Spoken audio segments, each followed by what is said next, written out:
Have you ever heard of cobalt mining? Cobalt mining, yeah. With the batteries? iPhones and stuff, yeah.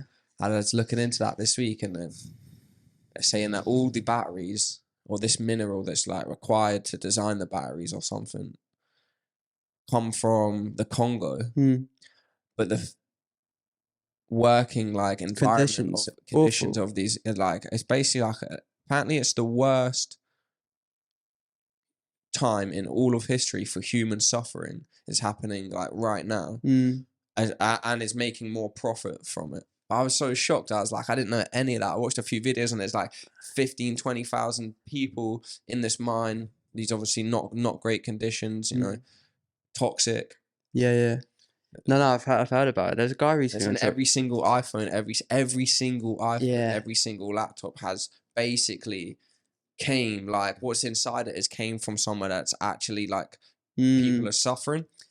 I've heard a lot of art. I think it comes up a lot, and I think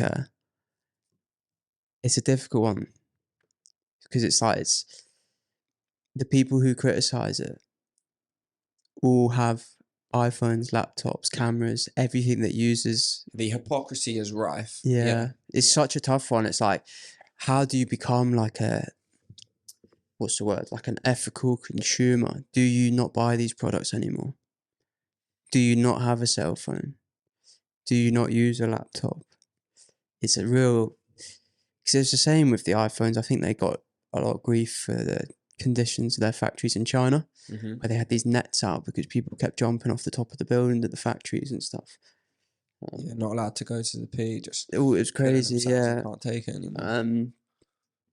But we still use the products. Yeah, and that's where we are as a society. We care more about our own sort of like gadgets and that than we do about actual human welfare. I mean, obviously not everyone's privy to it, so they're not fully aware of like what's going on a lot of people in other places in the world. Because you just assume you think like batteries are made in labs or something. You don't think they come from somewhere like where there's suffering going on there, or it's forced labor.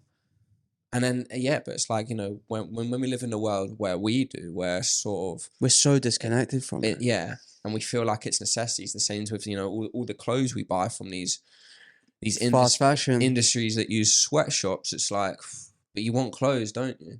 And you don't know. And I think as well, we live in an age where we don't know what's right or wrong.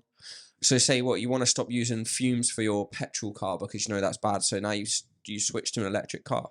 But and it turns out all the stuff for electric cars as well as phones is bad.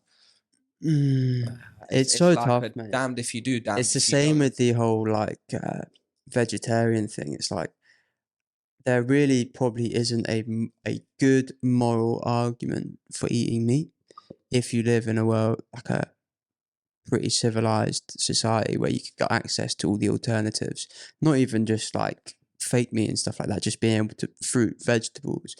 But yeah, so many people still eat meat, me included, even though I know you could live a different lifestyle. I could live a different lifestyle.